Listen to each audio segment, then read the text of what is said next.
अस्सलाम वालेकुम। मैं हूं नादिया अनवर और उम्मीद करती हूँ आप सब खैरियत से होंगे। नाज़रीन, इन सारे प्रोग्राम्स और सेशंस को करने का मकसद ये होता है ताकि आप स्टॉक मार्केट में भरपूर तरीके से काम कर सकें, और इसके लिए ज़रूरी है कि आप हमारे चैनल जो कि है पाकिस्तान शेयर मार्केट अपडेट्स को जो है वो लाइक करें, सब्सक्राइब करें और साथ में बेल आइकन को भी हिट करें ताकि कोई भी इंफॉर्मेटिव सेशन जो है वो आपसे मिस ना हो जाए। और इसके साथ ही साथ आपने शेयर भी करना है इसको उन लोगों के साथ जो लोग स्टॉक मार्केट से रिलेटेड हैं। जो बिजनेस कम्युनिटी होती है उनको आपने इसको शेयर भी करना है। और जो है इसके साथ ही साथ नाज़रीन, डिस्क्रिप्शन में व्हाट्सएप का लिंक है, उसको आप ज्वाइन करें और उसको ज्वाइन करके जो है आप हमारे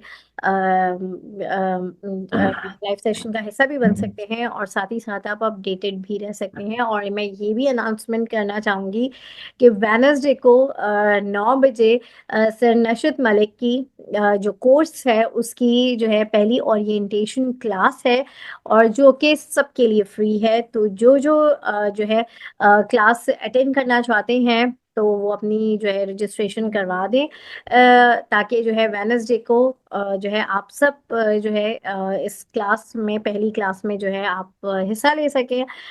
वेनसडे को 9 PM, टिकट डोंट फॉरगेट।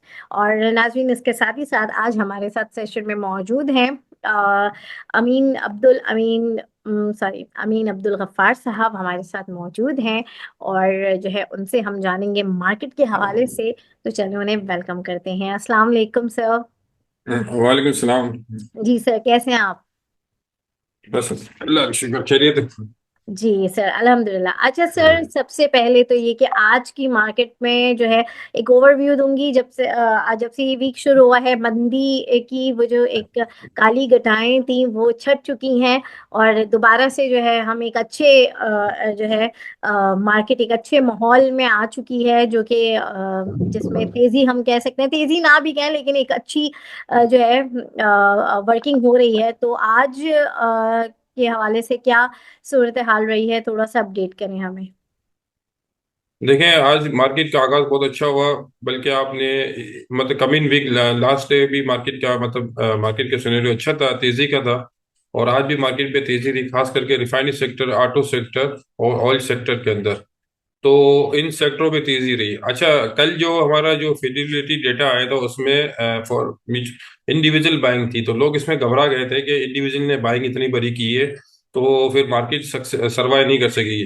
तो उनकी नॉलेज के लिए मैं बताना चाहता हूँ कि ये इंडिविजुअल और म्यूचुअल फंड को चलाता है, इंडिविजुअल चलाते हैं, ब्रोकर चलाते हैं, बड़े बड़े ब्रोकर होते हैं, वो चलाते हैं। वो अपना गेन टैक्स की रिकवरी करते हैं, क्योंकि करोड़ों रुपए इनको गेन टैक्स लग जाता है। तो फिर ऐसा नहीं, फिर अगले साल लॉस हो जाए तो फिर इसको एडजस्ट करना बड़ा मुश्किल हो जाता है। फिर से भी इनके म्यूचुअल फंड वगैरह की एक तो रिडम्पशन भी आ जाती है, दूसरा इनको पे आउट भी करना होता है। तो अगर लॉस हो जाता है तो फिर अपनी जेब से देना होता है। तो ये कोशिश ये करते हैं कि गेन टैक्स हमको कम से कम लगे। तो ये रोल मतलब एक किस्म की रोलिंग करते हैं मार्केट के अंदर, क्योंकि मार्केट का पता नहीं क्या इस साल क्या है, अगले साल क्या है। हुकूमत चेंज हो गई तो फिर मार्केट में कोई शेयर लेने वाला नहीं होगा। तो फिर ये अपने अकाउंट होल्डर को कहाँ से प्रॉफिट देंगे। तो ये सारे गेम का हिस्सा है और ये इनको सर्वाइव करते हैं। तो इसमें आपको मतलब ये कि लोग घबरा जाते हैं कि इंडिविजुअल की बाइंग है, मार्केट सर्वाइव नहीं कर सकेगी। तो इनको मैं ये कहना चाहता हूँ कि जब इंडिविजुअल में ताकत थी तो इन लोगों ने मार्केट में बाइंग की ना। और मार्केट में जब बाइंग की, जब वो भी स्ट्रांगली बाइंग की, मतलब अपर कुछ आइटम अपर लोग पे लगे, कुछ मीडियम लगे, मगर ये कि बढ़ चढ़ के बाइंग की, बिल्कुल ऐसा नहीं लो लोड पे मार्केट हर चीज सेल हो रही हो, इस तरह इंडिविजुअल आगे मार्केट ले रहे हैं, तो इस तरह की सिचुएशन नहीं है। और दूसरा म्यूचुअल फंड का ये होता है कि म्यूचुअल फंड को ये पाबंद होते हैं अपने शेयर होल्डर के, क्योंकि इनको अगर रिडेम्पशन आ जाती है, अगर जैसे अगर मार्केट में अगर 15 मिनट बाकी है या आधा घंटा बाकी है, तो किसी ने रिडेम्पशन दे दी कि भाई हमको 50 करोड़ रुपए चाहिए, तो फंड वाले को आधा घंटे के टाइम में क्या क्या वो करेगा, कहाँ से सर्वाइव करेगा। वो जैसे तैसे मार्केट में अंदर शेयर सेल आउट करेगा और तोड़ तोड़ के बेचेगा ताकि इसके 50 करोड़ पूरे हो जाए। तो ये गेम का हिस्सा है, इसमें बिल्कुल घबराने की जरूरत नहीं है। और मैं आपको बता देना चाहता हूँ कि जब तक ये गवर्नमेंट है मार्केट में तो तेजी रहेगी। इसके हम्म। बाद तो भला आलम क्या पता होता है। बाकी आपने देखा, जब साल का एंड होता है और जब शुरुआत होती है तो एक किस्म के झूले आते हैं, या एक किस्म की तेजी मंदी की फ्लक्चुएशन होती है गेन टेस्ट के चक्कर में। हम्म। और ये कि अभी T+0 हो गया है। तो ये स्टॉक के जो लोग हैं वो गवर्नमेंट से गुजारिश कर रहे हैं कि रोजाना डे बाय डे क्लियरिंग होगी, तो इसमें आप कुछ टैक्सेस वगैरह, सीवीटी वगैरह, विद होल्डिंग वगैरह कुछ कम करें। तो अगर ये कम करता है तो फिर ये मार्केट के अंदर बहुत अच्छा वॉल्यूम हो जाएगा। वैसे भी एक नई प्रोडक्ट आ रही है केस सेटलमेंट की, जो हमारे जो मौजूदा एमडी ला रहे हैं, वो बहुत अच्छी सेटलमेंट है। वो केस सेटलमेंट होगा, इसमें डिलीवरी का चक्कर नहीं होगा। उसमें कैश के मार्जिन के बस आप परचेस भी कर सकेंगे, सेल भी कर सकेंगे। तो वो कैश सेटलमेंट जो आएगा ना, उस वक्त तो मार्केट में आप देखेंगे कि वॉल्यूम यहाँ से भी डबल टिबल हो जाएगा। तो इसमें आपको बाइंग करने के लिए Pakistan stock with in PSX के शेयर बहुत अच्छे लग रहे हैं। मुझे लग रहा है कि विद इन दिस मंथ, मतलब इसी मंथ के अंदर ये 50 रुपये क्रॉस कर जाएगा। और बाकी ये कि सीमेंट सेक्टर भी में इतनी परफॉर्मेंस इतनी अच्छी नहीं है, मगर आगे अच्छी हो जाएगी, सेक्टर चेंज होगी तो अच्छी हो जाएगी। अभी हम्म। जो रिफाइनरी सेक्टर है और अपने ऑयल सेक्टर है, इसमें बड़ी अच्छी तेजी है। बैंकिंग का फरवरी के एंड तक बैंकिंग सेक्टर के अंदर तेजी हो जाएगी, क्योंकि पे आउट आएंगे, इनके अच्छे अनाउंसमेंट आएंगे। और वैसे भी बैंक ने जो लीजिंग का जो शुरू किया ऑटो फाइनेंस से, तो इन दोनों सेक्टर को फायदा होगा। बाकी ये कि सखर के आगे के मोटरवे बन रहा है, तो इसमें सीमेंट सेक्टर को भी फायदा होगा काफी। हमारी जो ट्रांजेक्शन वगैरह वो जो रोड से हो जाएगी, तो ये सारी चीजें पॉजिटिव, नेगेटिव कहीं भी नहीं है।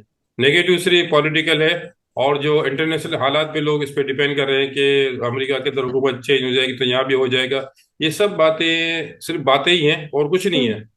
जो जो बातें बनाता है, जो इस तरह किसी काम करता है, वो ना मुल्क से मुखलिस है, ना स्टॉक मार्केट से मुखलिस है। आपने स्टॉक मार्केट में और इन्वेस्टमेंट की हुई है, पाकिस्तानी स्टॉक एक्सचेंज में पाकिस्तानी रुपये में से इन्वेस्टमेंट की हुई है, तो आपको अपने मुल्क के लोग भी डराएंगे, बाहर के लोग भी डराएंगे, तो आप इनसे ना डरे। क्योंकि अगर ये हमारे जो मुल्क की बदनसीबी है कि एक तो हमारी स्टॉक की मैनेजमेंट इतनी लूज है कि ये मार्केटिंग कर सही नहीं कर सकती। दूसरी है कि हमारी जो नई नस्ल है, वो हम्म। स्टॉक मार्केट छोड़ के दूसरी करेंसी की तरफ जाती है, दूसरी मार्केट की तरफ जाती है। इस तरह की हमारे जरिए मुबादला के ज़खायर भी कम हो जाते हैं, और हमारे जो सही। इनके सरमाए डूबने के चांसेस भी ज़्यादा होता है, क्योंकि उनका अनथोराइज सारा काम हो रहा होता है। और इनमें पता नहीं प्रॉफिट मिलेगा नहीं मिलेगा, तो ये गवर्नमेंट को टैक्स भी नहीं मिलता। तो ये गवर्नमेंट को भी चाहिए कि इस किस्म के जो प्रोगंडा करते हैं, जैसे कि एजेंसियों के खिलाफ जो करते हैं उनको पकड़ रहे हैं, हुकूमत के खिलाफ जो पकड़ रहे हैं, मुल्क के खिलाफ जो पकड़ते हैं उनको पकड़े, तो स्टॉक मार्केट के खिलाफ जो हमारे मुल्क के जो मीशत के खिलाफ करें उसको भी पकड़े। इस वक्त सबसे बड़ी जो मीशत है वो रीढ़ की हड्डी है। उसके खिलाफ जो मनफी प्रोपगंडा करते हैं उनको पकड़े, बल्कि यंग नस्ल को स्टॉक में मार्केट में लाए। जो हमारी यही कोशिश है कि यंग नस्ल हम स्टॉक मार्केट में आएगी, अपना पोर्टफोलियो बनाएगी। जैसे आज से 2 साल पहले हम मुसलसल कह रहे थे कि लॉन्ग टर्म की बाइंग करनी चाहिए। हम्म। आपने देखा कि लॉन्ग टर्म में जिसने अगर पाकिस्तान स्टॉक एक्सचेंज के शेयर लिए PSX के 8 रुपए में, वो 35 रुपए हो गया। अगर 3 लाख किसी ने शेयर लिए तो इसके 1 करोड़ रुपए खड़े हो गए। तो ये स्टॉक मार्केट छोटे मार्केट, छोटे इन्वेस्टरों की मार्केट है। यहाँ से आप अपनी पॉकेट मनी से भी इन्वेस्टमेंट कर सकते हैं। और पॉकेट सही। मनी की इन्वेस्टमेंट आपकी आगे जाके जंप करेगी, और इंशाल्लाह जरूर जंप करेगी, वो हमेशा करती है। एक स्टॉक मार्केट राउंड अबाउट है कि राउंड अपर की तरफ आप इन हो गए तो आप ऊपर ऊपर जाएंगे, अगर डाउन की तरफ राउंड हो गए तो डाउन जाएंगे। तो अब ये क्या इस तरफ अपर की तरफ है, तो जो नेगेटिव बातें करते हैं उन पर तवज्जो ना दें। और मार्केट के अंदर अगर आप थोड़ा, अगर आपको लूज लॉस भी हो रहा हो तो थोड़ा वेट करें, इंशाल्लाह रेट आ जाएगा। सही, बिल्कुल। अच्छा, आप थोड़ा सा मुझे ये बताइए कि मॉनेटरी पॉलिसी अनाउंस होने वाली है 27 जनवरी। स्केड्यूल भी आ गए मॉनेटरी पॉलिसी इसके। क्या लग रहा है कितने परसेंट की डिडक्शन तो होगी डेफिनेटली, क्योंकि ये हमारे प्राइम मिनिस्टर साहब ने भी कहा है कि 1 डिजिट पे लेकर आना है। तो अभी क्या एक्सपेक्टेशन सिंगल है और डिजिट। उसके बाद क्या बैंकिंग की सूरत हाल रहेगी? देखिए, सिंगल डिजिट की गवर्नमेंट को बड़ा प्रेशर है चैम्बर की तरफ से और जितने कारोबारी हजरात की तरफ से, कि मॉनेटरी पॉलिसी को सिंगल डिजिट में लाए। और गवर्नमेंट ये कोशिश करेगी सिंगल डिजिट में लाने के लिए। मैंने फेडरेशन हाउस में स्टेट बैंक की जो गवर्नर की, जब मैंने तकरीर सुनी तो जबरदस्त किस्म की, मेरे को बहुत अच्छी लगी तकरीर, और उसने काफी अच्छी मालूमात दी।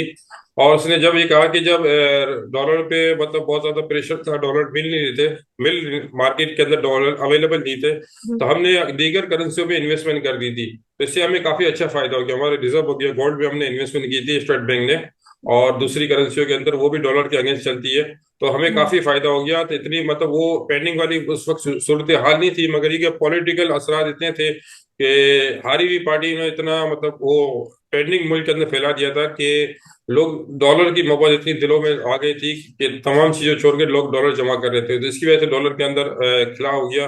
दूसरे जो हमारे एक्सपोर्टर थे उन लोगों ने डॉलर बाहर रोक दिया, तो वो इसके से बहुत ज्यादा पेंडिंग हो गई, महंगाई इसकी वजह से भी है। अब जैसे डॉलर का रेट कम होगा तो महंगाई कम होगी। बाकी ये कि मॉनेटरी पॉलिसी में है कि मुझे लग रहा है कि इस साल इस दफा जो है सिंगल डिजिट में 1% कम होगा। बाकी ये कि जो एक्सपेक्ट करेंगे सिंगल डिजिट में आ जाएगा, तो मुझे तो खैर मुश्किल लग रहा है। मैंने तो इनकी गवर्नर की तकरीर सुनी थी, तो उसने कहा था कि दिसंबर के एंड तक हम 9% इंटरेस्ट रेट लेके आएंगे सिंगल डिजिट में। तो अब ये पार्ट्स स्टेप बाय स्टेप इसको कम करते रहेंगे, क्योंकि उनको उनका भी ख्याल रखना है जो ट्रेजेडी बिल में, और दूसरा जो ट्रेजेडी बिल में जो बाकी जो सेविंग में इन्वेस्टमेंट करते हैं उनका भी थोड़ा ख्याल रखना है, क्योंकि वो बुराई में लोग काम आते हैं। सेविंग में जो इन्वेस्टमेंट करते हैं, गवर्नमेंट जब बुराई होती है, परेशान होती है, तो इनका तो वो काम आते हैं, तो उनका भी ख्याल रखना है। और कारोबारी हजरात का भी ख्याल रखना है। तो मुझे लगता है कि हर मॉनेटरी पॉलिसी में 1-1% कम हो गए, 9% तक दिसंबर के एंड तक चले जाएगा। सही। अच्छा, अब जरा ये बताइए, काफी लोग अक्सर मुझसे ये सवाल पूछ रहे हैं कि जो है इस वक्त जो लास्ट वीक इतनी करेक्शन वाली सूरत हाल थी, तो क्या अब दोबारा कोई करेक्शन आ सकती है? करेक्शन एक्सपेक्टेड है दोबारा? क्या मंदी होगी? करेक्शन होगी? क्या होगी? लोग थोड़ा सा डरे हुए भी हैं, काफी लोगों का ये सवाल है, तो थोड़ा सा इसके हवाले से भी बताइए। देखिए, करेक्शन तो मार्केट का हिस्सा है, क्योंकि लोग अगर सेल आउट करते हैं तो उनको कम रेट में माल चाहिए होता है, तो वो करेक्शन की सूरत में मिल जाता है। बाकी ये कि जब मार्केट में लोग ये कहते हैं कि आवर लिमिट काम ना करो, जैसे एसएससीबी के रूल है, आप अपनी इन्वेस्टमेंट के अगर फ्यूचर के अंदर काम करते हैं तो 40% काम करें, 60% आप कैश पे रखें, कैश फ्लो रखें।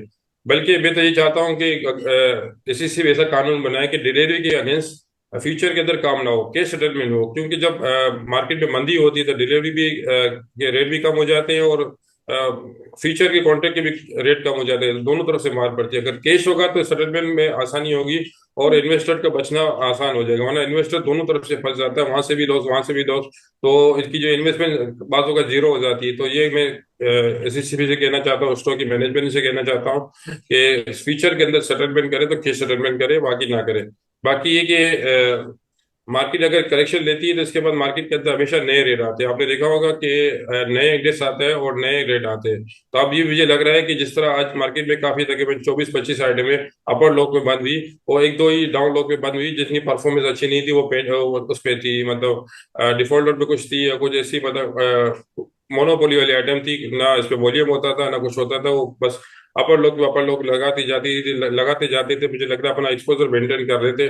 तो हम्म। बाकी ये कि मार्केट के अंदर आप काफी शेयरों के अंदर अच्छे रेट हुए, और काफी शेयरों के अंदर जो 10 रुपए के अंदर की आइटम है उस पर 25 पैसे 50 पैसे रेट अप हुआ है, 40 रुपए 50 रुपए के करीब जो शेयर है उसमें एक एक 2-2 रुपए इजाफा हुआ है। तो आगे लग रहा है कि मुझे ये सिलसिला चलता रहेगा, सही। अच्छा। और मार्केट इंशाल्लाह अपना नया हाई बनेगी।